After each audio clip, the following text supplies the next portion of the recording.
Clemson will stay on the road and stay facing former New England Patriot coaches named Bill as they head to Boston College to take on Bill O'Brien and the Eagles. SEC Media Days have been in full swing this week, and South Carolina's quarterback has been getting a lot of national attention after his breakout season with the Gamecocks, which earned him SEC Freshman of the Year. At halftime, it was looking like we were going to see Clemson's first 0-2 start in 50 years, but instead it's 27 unanswered points for the Tigers, and what Dabo Swinney says is in the top 3 of biggest comebacks in program history, something he says took a lot of heart.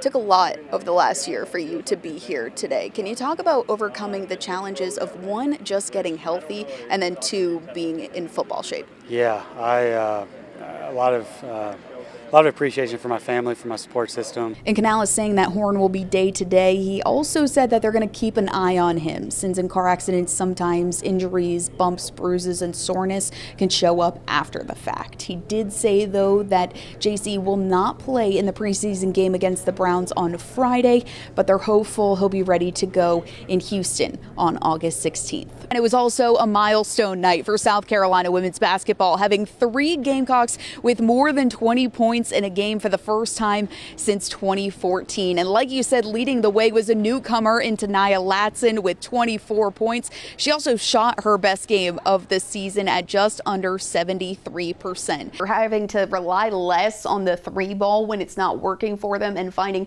new ways to shoot and new people to go to, as well as it seems almost every game they've had a different leading scorer. But tonight it was Michi's night. Right behind him was Eli Ellis. That freshman, he's standing out early in his collegiate career. Head coach Dabo Swinney said earlier this week that the only thing worse than 1-2 is 1-3. And now that's the reality for the Tigers for the first time since 2004 as they fall at home to Syracuse 34-21. After the game, Coach Swinney talked about the frustrations and how his team just isn't able to string together a cohesive and consistent performance. And sophomore Maddie McDaniel has been suspended from the team. We were not given a reason specifically as to why, but when she was asked about it in postgame, head coach Dawn Staley very brief in her remarks on the subject. When she was asked if she'll play in the Gamecocks' next game against USC, she said, quote, doubt it.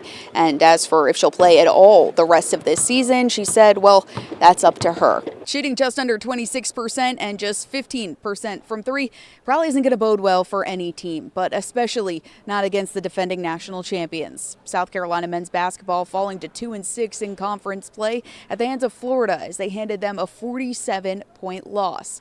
That loss now history-making, as it's the biggest win margin for a team on the road in all of SEC history.